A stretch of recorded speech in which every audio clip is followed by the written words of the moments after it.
Bonjour, aujourd'hui je vais donc vous faire un tutoriel sur le phare breton. Donc pour cela, il va nous falloir 450 g de lait, 10 g d'extrait de vanille, 3 g de sel, 40 g de fécule, soit de maïs ou de pommes de terre, 80 g de farine, 2 jaunes d'œufs, 3 œufs entiers, 125 g de sucre et une quinzaine de pruneaux.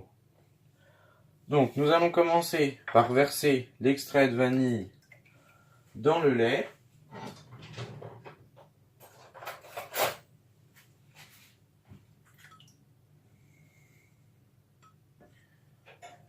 Puis le faire tiédir à une soixantaine de degrés.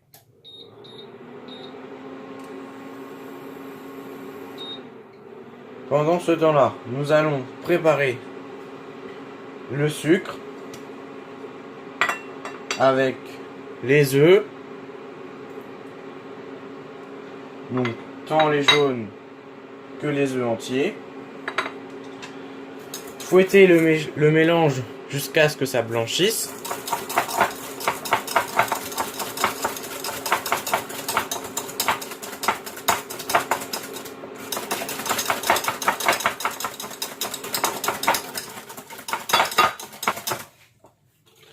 Les œufs ont blanchi, nous allons y rajouter la farine et la fécule et une petite pincée de sel, l'équivalent de 3 g, comme ceci. Ensuite, nous mélangeons.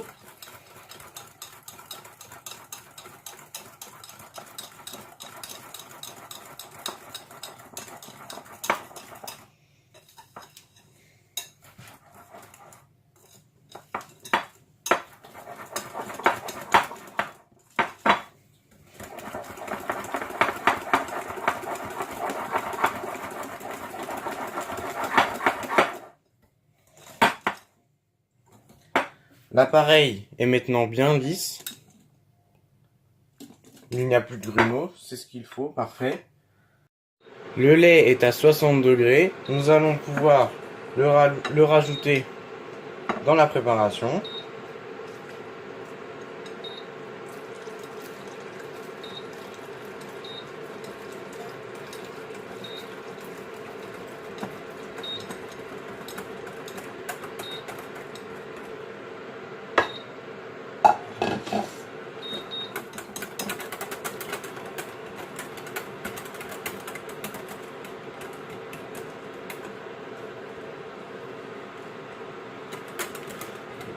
Voilà, l'appareil est maintenant terminé.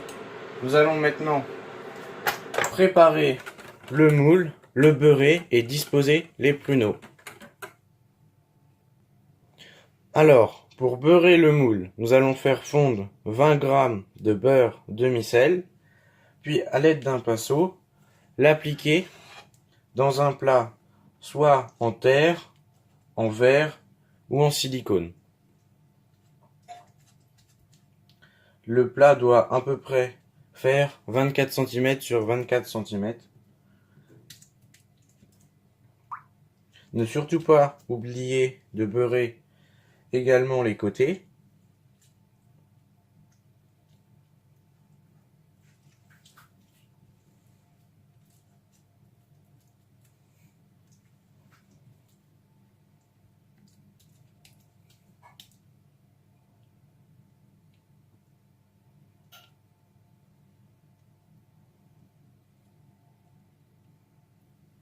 Une fois le beurre bien appliqué, nous allons disposer une quinzaine de pruneaux, donc 3 rangées de 5,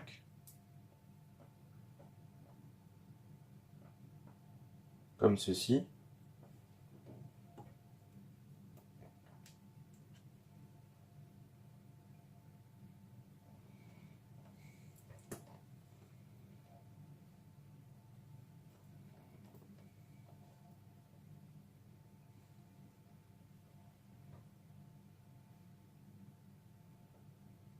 Je vais même en mettre 20 pour ma part.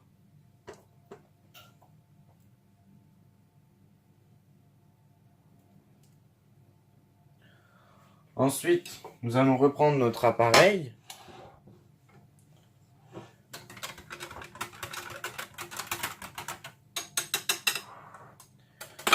Puis le verser par-dessus.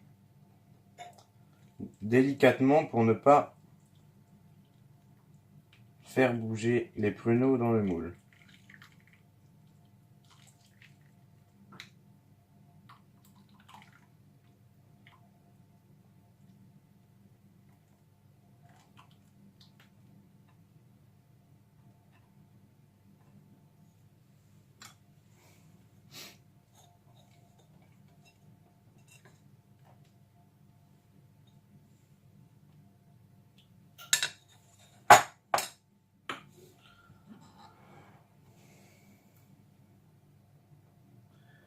Si certains dépassent, appuyez légèrement dessus, sinon ils risquent de prendre couleur et de cramer lors de la cuisson.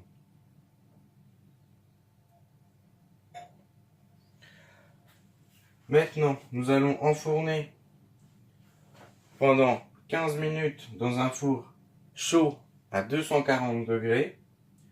Puis nous allons continuer la cuisson à 170 degrés pendant une quarantaine de minutes.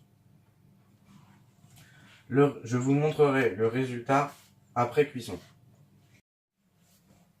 Voici ce que donne le fard après 55 minutes de cuisson. Il ne reste plus qu'à le laisser refroidir et à déguster.